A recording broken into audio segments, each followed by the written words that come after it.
here we have... Oh, I know this room. Yeah, I know where we are now. Come on. It's the big painting room. Yeah, they feel just like that other painting. And 2 frames with no paintings at all. I wonder what would happen if we tried to jump into a painting that had nothing behind it. Would we just enter a blank void, or would we cease to exist? That's kind of a terrifying thought. Okay, we do at least get the bang on door animation for some things.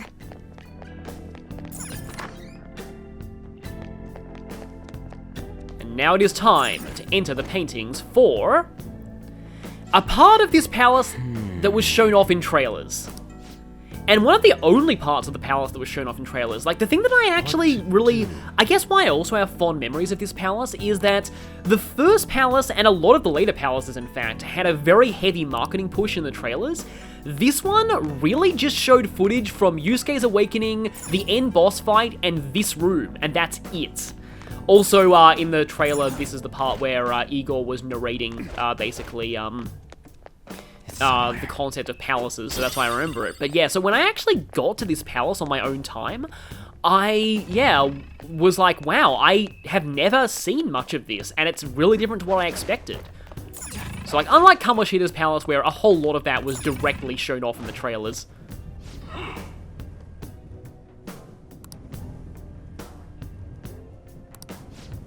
Anytime I see somebody say mediocrity, I just think of My Immortal with Professor McGonagall calling Draco and the Mary Sue mediocre dunces. Yeah, I don't know what the chances of Maggie Smith ever actually saying that line, but that would be amazing. Why would you do that, you mediocre dunces? I believe in one of the lines is, "Stop that right now, you horny simpletons."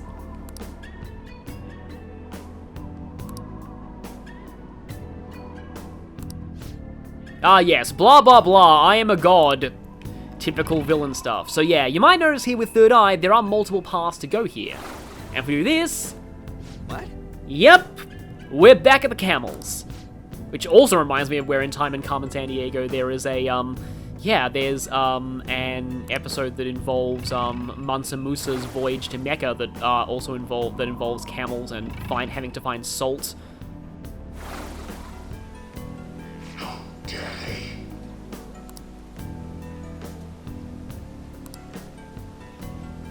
You're really stretching these references to these paintings, aren't you? This one's a forest, so aha, I get it. Talent is like budding something, I don't know. I was turned into a cat, but I'm still fighting. The whole age isn't a valid excuse thing actually works both ways, though. Also, yeah, look at that up there. We unfortunately can't reach that right now. But yeah, the age thing is just reminding me of my, my mother's recently experienced some pretty severe ageism in the workplace, so... Whoa. Yeah, it definitely goes both ways.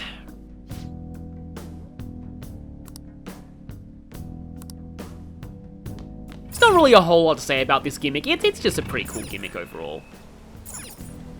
Yeah, now we can climb up this.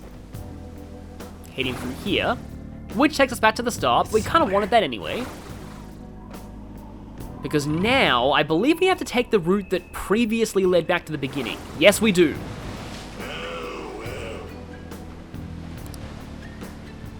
Yeah, that one's really stretching it. Although this painting here with waves and that octopus, it just makes me think of that tentacle hentai.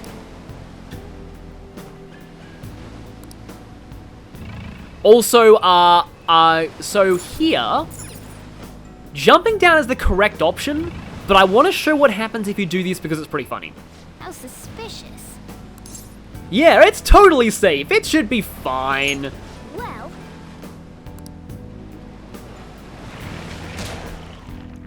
And yeah, the octopus just slaps you out of the painting. And shadows appear, including a really dangerous one. Maybe I should try and use a smoke screen here? I don't know if smoke screens even work when you haven't even been spotted yet, but no, I suppose they kind of do.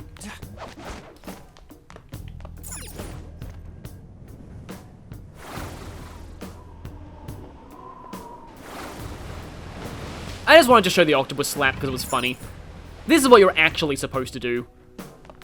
Press this button here. You know, admittedly, that's not a bad artwork. It's probably not Madarame's, though. So yeah, once again, a new path. And we can't get back in through the Octopus one at all, so thankfully we can just head back here. And this time, I actually not 100% certain of the solution of this in my head, but I feel like this is another case where we have to, yeah, because that octopus is still there, where we have to go through a painting that previously warped us back to the entrance.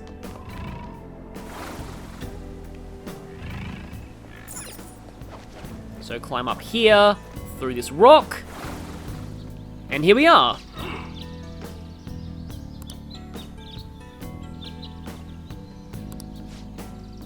Yeah, so of course he has another place to live besides that shack. I'm glad that even while sympathizing with him, Arn still remembers to use his code name. And out of the painting we go.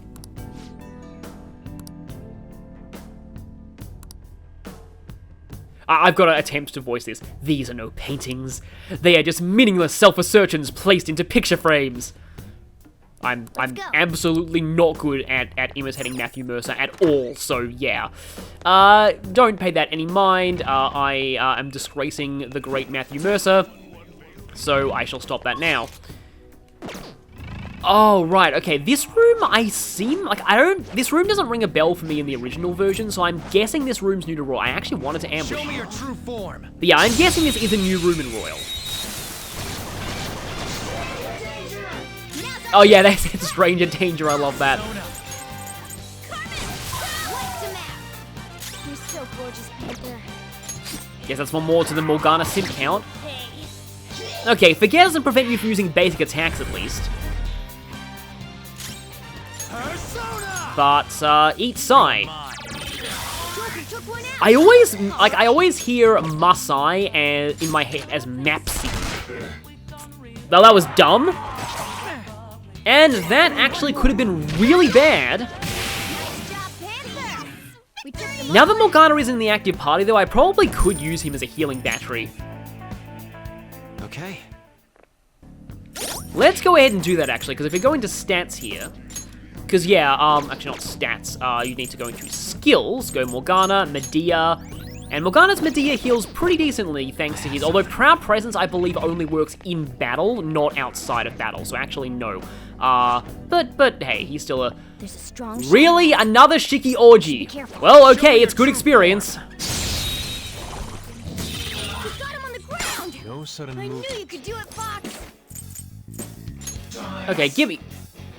Oh, okay, you're not even in the negotiation threshold. Well, that makes this simpler. Hey, guys!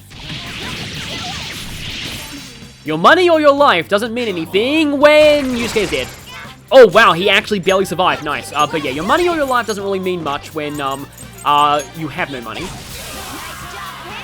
Yeah, so that just goes to show, don't mess with Shiki Orgies at all. I am incredibly surprised Yusuke survived that. Oh, hey, Jack Frost. I forgot I still had Jack Frost. That looks so strong! But hey, Rakunda's nice, and yeah, Growth 1 means that he levels up even though I don't have him equipped. Dikaja? I don't know if that's going to be hugely useful against any upcoming major bosses. Okay. Well, that's that. Honestly, I find enemies that buff themselves are actually kind of rare in Persona 5, so I don't find Arn's Dikaja to be that amazing overall. And yeah, Joker is running ridiculously low on SP. I probably went way too over the top before, but I do have a lot of drinks. I also have these Sakura mochis and the... You know what? Let's make an obvious caffeine joke and give Joker some coffee. I suppose 2 of those should be enough for now. And let's go skill, Seriously, I brought Ryuji here just for Raging Temper, and Raging Temper is never actually triggered with Yusuke, so... You know what? Let's go ahead and take him out and put in Morgana. There's not a lot that's weak to electricity right now, whereas there are a lot of things weak to wind, ice, and fire, and also nuke. But oh, I didn't even mean to ambush that. I thought I was going for the treasure, but, well, I'll take that. Alright, the first move is ours! Yeah, see, at times like this, it may actually be good to not even do anything with Joker, but while you have SP on other party members. And here, yeah, I'd rather use 2 fires with Arn than 1 Miragi, because that's cheaper since there are only 2 things here that are weak to fire. I've got it. Over yet. This is my other self. Goemon, strike! Oh, nice one, Fox. With me! This'll let Okay, you're still up. enemy remaining. This is the last one. I am that. Yeah, this enemy is kind of infamous for anybody who's played Oh, I was about to say, hey, I can show off Lucky Punch, but no, Morgana has its weakness anyway. Give it up. But for anyone who's played Digital Devil Saga, this thing, weirdly in that game, sounds like a seagull. I don't know why, but it sounds like a seagull when it dies. Well, on to the next trial. Spectacular I also gotta victory. remember this because I remember when I looked at some of the early trailers, I did see this thing listed as like Night Chimera, like its Japanese name, and it made me think like, huh, do the shadows like have different names before you recruit them as personas and then change their true names once you get them? Like, if so, that's really cool, and I was actually right about that. Yeah, it was kind of like an I know your true name kind of deal. Okay, here's a female secretary, Shadow, and oh hey, it's Amano Uzume, or Captivating Dancer, and I don't want to attempt to recruit it because, oh, actually I'm pretty sure this thing actually is weak to electricity. I could be wrong about that, but I feel like it is. It's either that or nuke, but I'm gonna just put it to sleep now. Alright. Because I need to fuse it in order to fulfill that request. Let's try nuke. This will be technical anyway. Yeah. And then I can Garu these dogs down. I can call them that because they literally are dogs. Scary how good I am. It's almost scary how good I am. Don't think I really want to negotiate much with Ameno Uzume here. Yeah, Ameno Uzume's level got demoted pretty seriously in Royal as well. I think it was like level 21 in Vanilla, but it's level 13 here, which is very good for a reason we'll get into later. Also, I think, I do believe that we are getting close to the Will Seed. Yeah, we have here a grappling hook point. I just want to make sure that I haven't missed anything here yet. There's like a room there. And we can hear a chest there, but I don't think I've missed anything. And yeah, if you look closely there, you'll notice that there's a whole bunch of fake Sayuris in here. These entire rooms are just warehouses of fake Sayuris. Okay, grappling is still going off, but that's just the previous grapple point. Oh, And that is a Will Seed room, but it's blocked by shutters. And the good news is, while we're solving this puzzle, there are no enemies in the room. Plastic frame. Does Madarame sometimes make, like, Gundam models something? Also, pay attention to that one extremely failed, Sayuri counterfeiting attempt. look. You can use your grappling hook there. And that takes us up in treasure here to get that chest that we so tauntingly, is that even a word, tauntingly? That we so tauntingly heard earlier.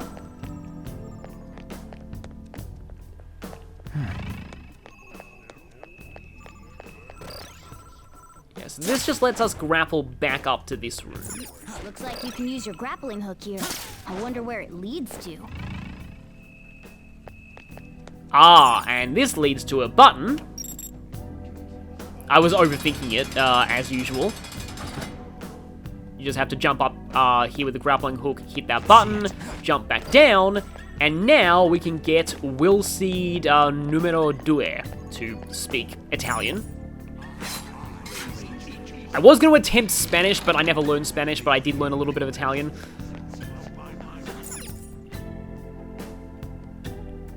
So, Vanity Seed number 2. I guess while we're here, I can mention that Vanity, yeah, is one of the original older deadly sins, and originally it meant it was vainglory, which nowadays is used to just sort of mean like arrogance, but back in the day, and that back in the day I mean like the 400s. Vainglory referred to unjustified boasting, And I think that really fits with Madarame and his whole, you know, counterfeiting theme and exploiting others and claiming their works as his own. Another reason why the Madarame arc kind of resonates with me is that my mother is a copyright lawyer, and she has often deals with a lot of cases of, like, young artists, or in particular artists from minorities being exploited. For real? For, you know, contracts and rights, things like that. So, yeah, that's why this whole counterfeiting plot also resonates with me with Madarame. And yeah, remember when I said earlier that the map was deceptive? This is why. There's an entire other area to the palace that is off the map. So yeah, we must ascertain the truth, the true beauty of art for ourselves. And we have different music too. This music is called A Woman, Another Version. And yeah, the normal theme for this palace is called A Woman, which is probably referring to the Sayuri, but there is also a Maurice LeBlanc story called A Woman. So maybe it's a reference to that too, I wouldn't be surprised. Black Rock. That is an interesting piece of equipment, because if we try and equip the Black Rock, it does absolutely nothing, but it can transform into things that are a lot more useful. I wonder if that is implying a mechanic. Well, we'll see about that, but anyway. Show me your oh, okay, true good. form. Thanks to the 0% security, I could actually get him before he saw me. So yeah, the enemies here are almost always Copper Tengus, which makes them sound like police, I just realized. And yes, they're called the Foolish Monk. I would kind of rather... Okay, I could hit one of them with regular Bufu, then baton pass to Joker, and then use Jack Frost Mabufu to knock down the rest of them. So let's go ahead and do that then. So let's go, where are you? Jack Frost, there you go. Mabufu everything. See, here it's actually more efficient to spend 10 SP on a multi-hitting attack. And I definitely want to try recruiting one of these. It seems jolly. Try cracking the joke. Okay then, this reminds me of one of those, I think one of the Silent Hill games had like a different switch for different colors of blood in the options.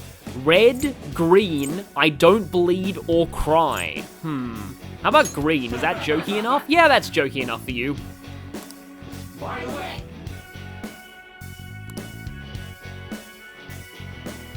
Huh. That's a pity. Uninformed choices are bad. Complaining won't help. Yeah, which of these is more of a jokey thing? Maybe this? There we go. Thought so. I see. I am thou. Thou art I. I don't think Copper Tengu was in Persona 3 or 4. I know that Kurama Tengu is definitely in P4, but the sort of middle evolution of the line, Karasu Tengu, I don't think has been in any Persona game. Okay. I know that in Nocturne, the Tengu line all evolves, starting with Copper and going up to Kurama. They were all just called those things. They weren't actually called, like, they didn't have the Tengu suffix in that game. But yeah, I'm pretty sure that Karasu is not in any of the Persona games. I could be wrong about that, but I don't remember it. I mainly know Kurama Tengu because it's heavily relied on in Nocturne speedruns because it gets a pretty good attack like Air Cutter or something. It's a multi-hitting wind force attack in SMT that does a pretty good amount of damage for a lot of the early game. But yeah, I love how Ryuji was the one to notice the fake wall here. Nice going. And hey, even Morgana compliments him, so they don't hate each other all the time. Listen up. But yeah, we need to keep an eye out for fake walls in this place. Fake is the theme of this place, being Madarame's imagination given form. Let's grab that.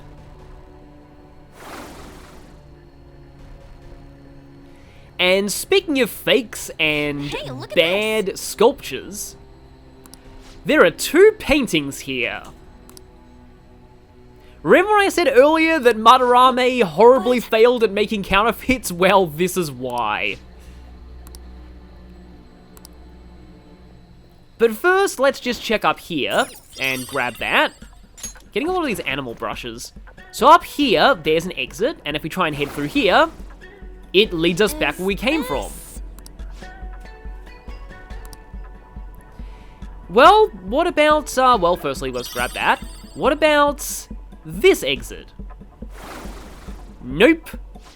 So, obviously there's some kind of trick to this place we have to figure out. Let's start by examining these paintings. Hey. There is an obvious difference if you look closely. It shouldn't be too difficult to tell them apart. Gee, I wonder which of these is the real Sayuri. I probably shouldn't be joking about this though, because I feel like colorblind players may actually have trouble with this clue. I feel like it's kind of why the remake of Link's Awakening changed a lot of the puzzles in the color dungeon to have be differentiated by shapes as well as color, just so it's more fair to colorblind players.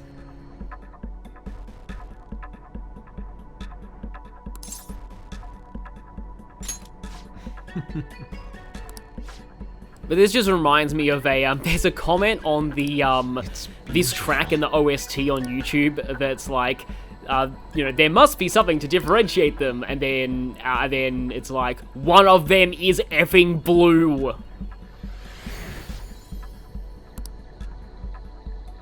So, one exit is now glowing gold. Let's see what happens if we try and go through there.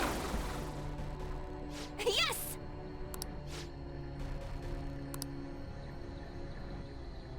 And Yusuke is pretty much explaining the symbolism behind this place. Just as in reality, he entraps those who cannot see through his lying facade. Hey. We're in basically the place of maximum distortion. How fitting that it's the place that represents Madarame's counterfeiting operation. So, we're playing a game of Spot the Difference right now. So, these ones, well, they're wearing red for one, but there's no background here, so they're not what we want. But here's another, fake wall. This is...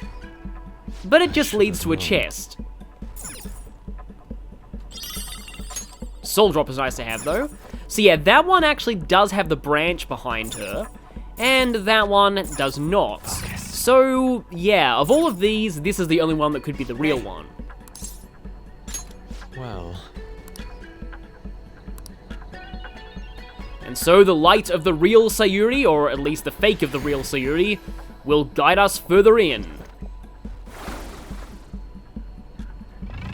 So here, you gotta be careful and make sure you check every passageway. This one may look right, but the hair is not the right length. So this one's a little trickier. That one is the right hair and the right background, but it's wearing blue. Same for that one. This one has the background, but also the hair is not the right length. This hair is right, but the background is wrong. And down here, more of them, but none of these look right. So of all of these we can see, none of them are the correct option. This is...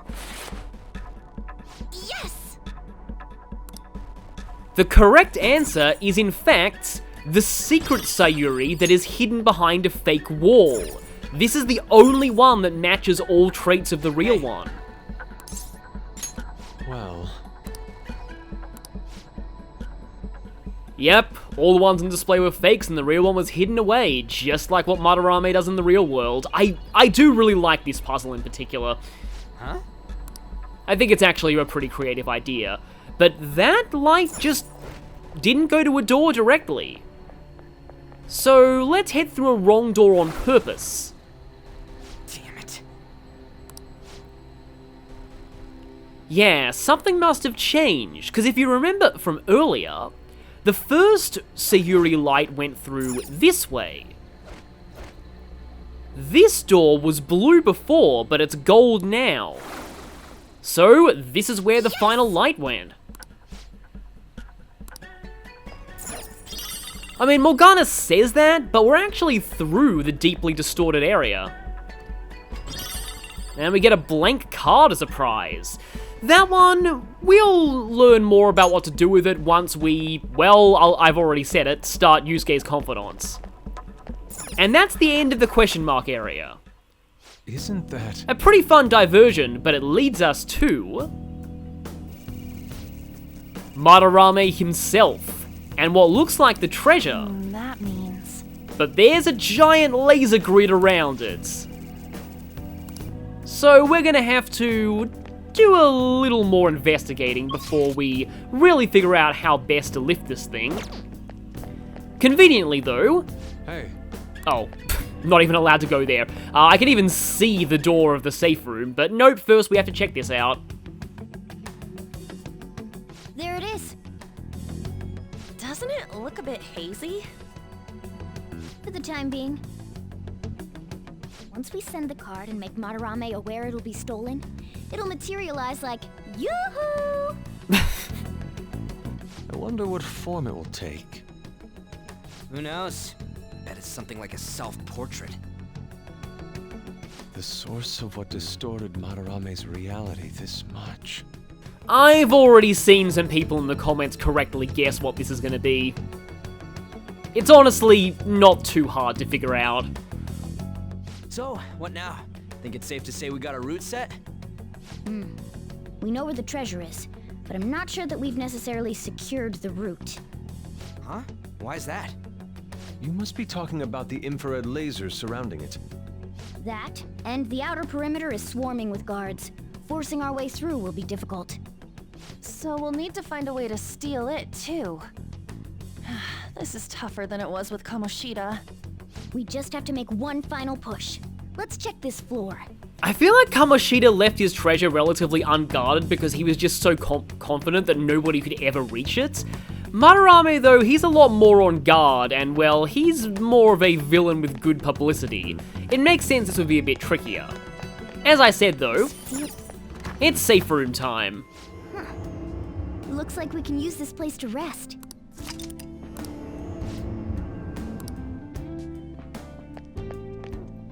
How foolish. Well, I have quite the eye for things that are red, not blue.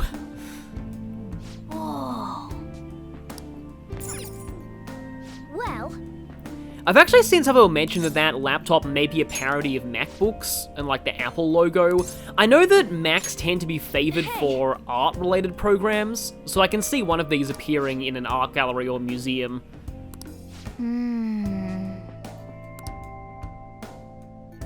True. So yeah, if we left the palace now, we would not be ready to send the calling card. what are your thoughts? Let us be off. All right. Oh, sorry, I skipped the Ryuji's dialogue there. Well, firstly, nope, that was not right. I guess this one will probably be. Let's check out the security room, which just lets us right in. Whoa. Completely unguarded, too. Well, let's check it out. Yeah. No password either. This seems a little too easy. Turn off the lasers.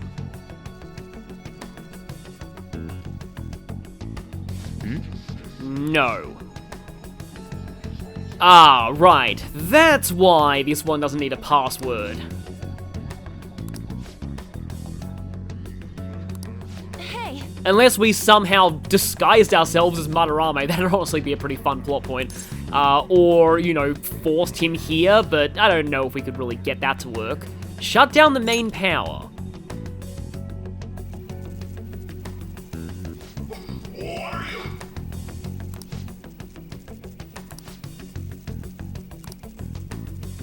Whoa, those are some fast backup generators.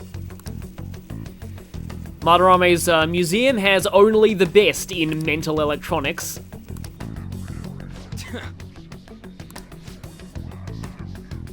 And yes, those must be on their own power grid. So we can turn off the power, but only for a few seconds, huh? Wait! Ah, okay then. Let's go ahead and choose the final option. That is required to progress further in this room. Yeah.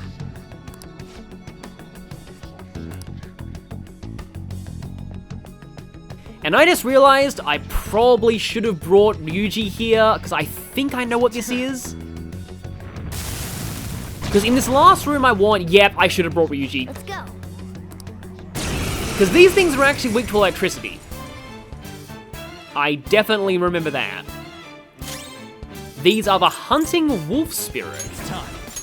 Does Joker have anything that has elect skills? I doubt it, which is a problem. And I think I actually used my only elect item earlier. So in that case...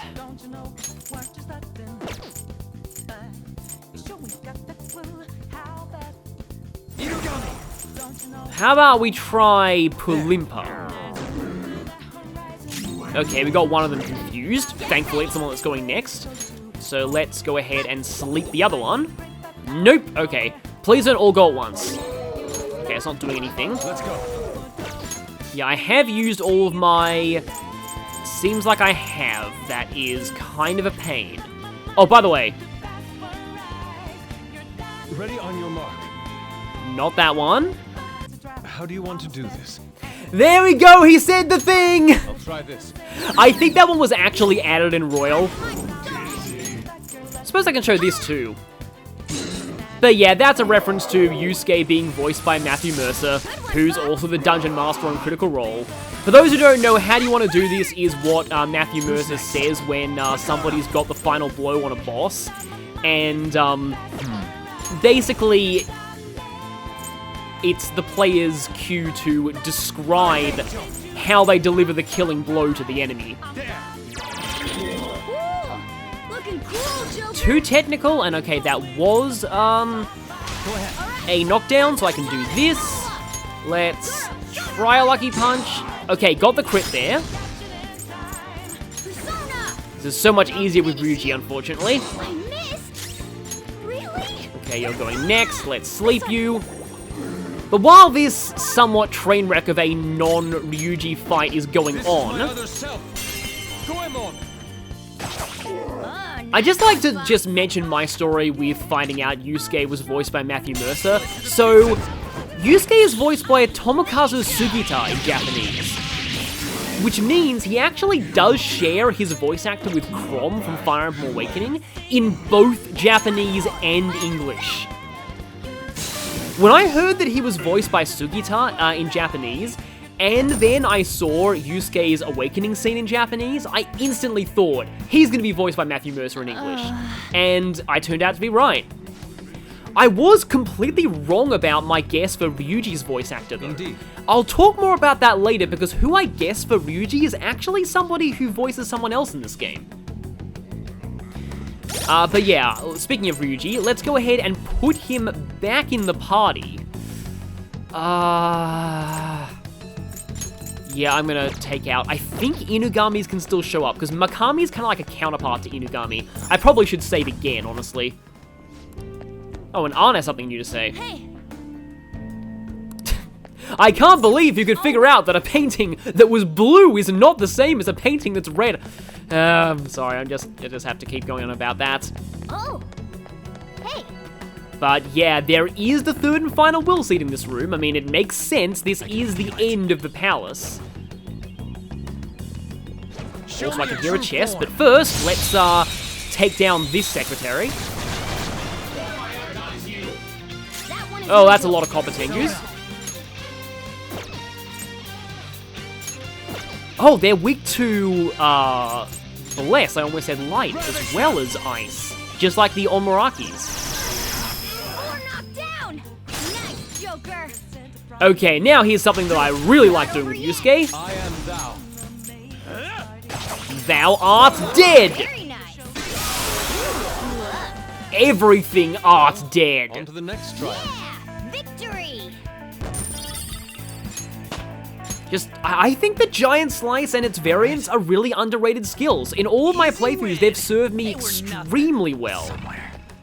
Aha, I just noticed that, crawl space.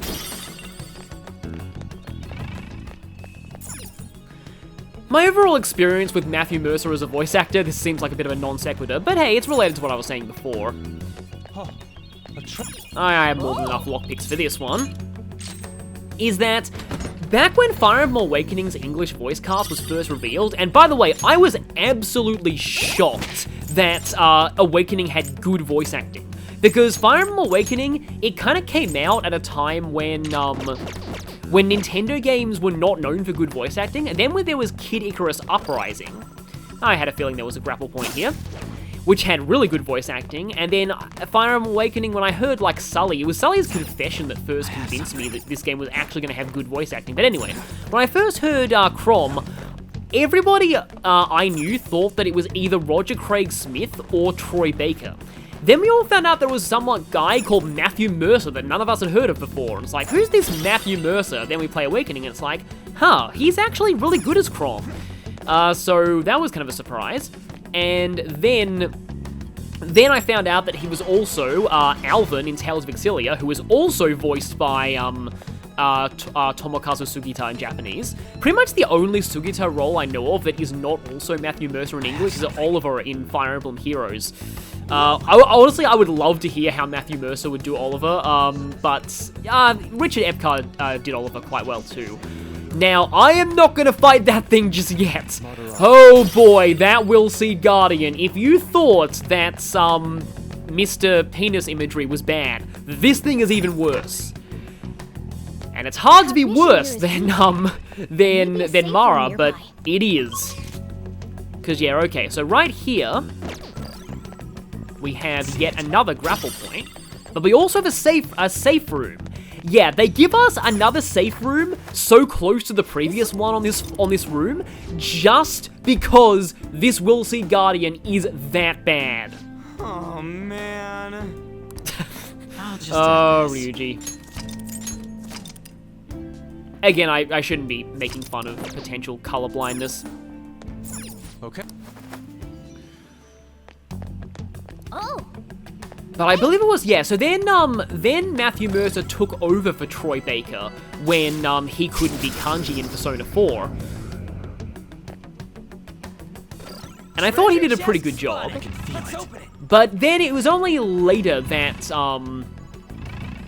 I discovered that there was this web series called Critical Role where a bunch of voice actors, some of my favorite voice actors from Fire Emblem Awakening, like Laura Bailey, Travis Willingham, Liam O'Brien, who's also Akihiko in Persona, all of them were in this Dungeons & Dragons game.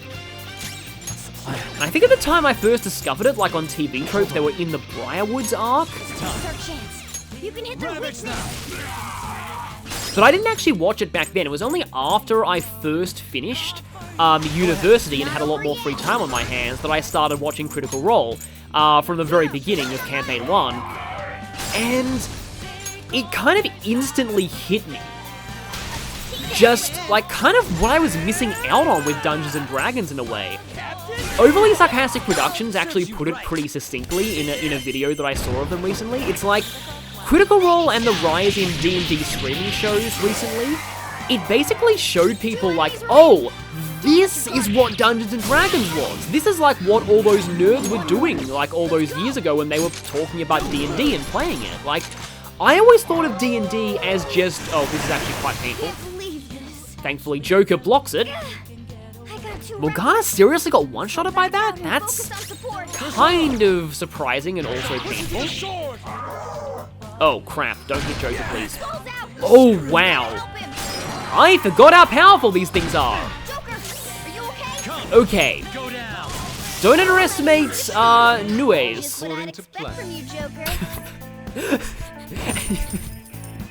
Yes, Morgana and Ryuji getting one-shotted was all according to my plan. It was my plan to take over as the real star member of the Phantom Thieves. Maybe he's the guy who sells us out later. Okay. But yeah, anyway, like, it's, like, I mostly, like, from the stereotypes of Dungeons & Dragons, I mainly thought of it as like, all of the sort of number crunching and just the metagaming and just making min-max characters and loads of rules and, like, grappling rules being really stupid, apparently. Grappling is comparatively really simple in 5th edition. It's basically just, like, the target gets restrained and that's about it. But when I saw this, I was like, oh, okay, so it's kind of more like a collaborative storytelling experience combined with improv acting. Of course, it's not always like that. The beauty of it is that every, DM has a different style, and every group has their own style, and some groups will like more, number crunching gameplay, and you can easily design like a D&D campaign just like a really challenging JRPG if you want, just making really tough encounters, making encounters that require strategy. Of course, it's always hard, because I kind of feel like, I think I may have mentioned this back in Great Ace Attorney, but like, it's similar to how I feel designing puzzles must be. The solutions are always more obvious to the person making the puzzle, or in the case of D&D, the person making the combat. Oh hey, free recruitment. I didn't even have you before. Gonna have to dump something for you, unfortunately. But yeah, like, honestly, although I kind of feel like as a dungeon master, you could quite easily, do you have any, honestly, I can probably afford to dump you. I don't actually need Hierophant before the next dungeon visit. I actually need Chariot, Lovers, Faith, and Death, strictly before the next dungeon visit. So that's what I need to remember. But yeah, back to D&D, it's like, I feel like if a combat's, like, a good DM will know if a combat is getting too hard and maybe, like, just nerf some things, like, mid-fight, maybe. You could easily do that. But anyway, yeah, it's just, I'm incredibly interested in trying out Dungeons & Dragons because, yeah, I just really like the idea of the whole collaborative storytelling, and honestly, it did actually spawn the whole JRPG genre. Like, both Dragon Quest and Final Fantasy were, both heavily inspired by Dungeons & Dragons campaigns, and when you think about it, like, this is, like, what would be the appeal of D&D to me. You're basically creating a JRPG party and story together. So, like, to kind of bring it, back to this game, you could say that, for example, the bit where Morgana, like, all of the cool story moments in this game, like Morgana being dumb and falling for that trap, that could have easily come from, like, a player in a tabletop RPG. Hey, look! Saying, like, okay, I'm gonna touch that golden vase. And then they're like, wait, you're not gonna check for traps first? And he's like, no, Morgana wouldn't do that. Morgana's obsessed with treasure. He would just run and touch that. And with that, you just get really fun character moments out of it. So anyway, Man. It looks like the laser grid doesn't cover it from above. Oh. And here's that hooky thing that we swung across earlier.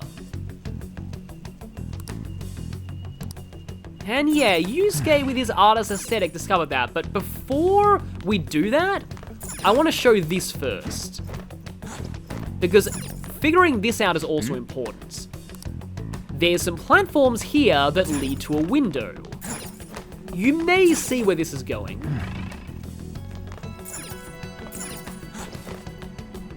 I love this part of this palace too, by the way. I keep saying this, but this is also a very classic heist movie type thing, because we're just slowly realizing parts of the environment that we could use in a plan to steal the treasure. Wait. I was like, abort! And I love how Madarame is just standing there. He's like, I don't hear anything descending behind me.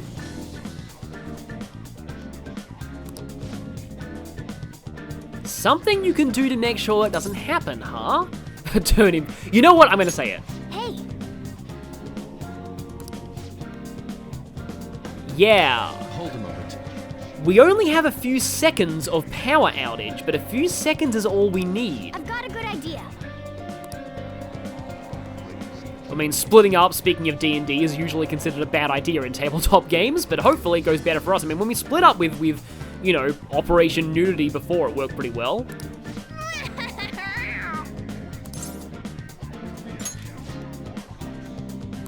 Now then. So the idea is that one group turns off the power, and the other group gets here, descends on the crane, and steals the treasure. So now we're able to send the calling card.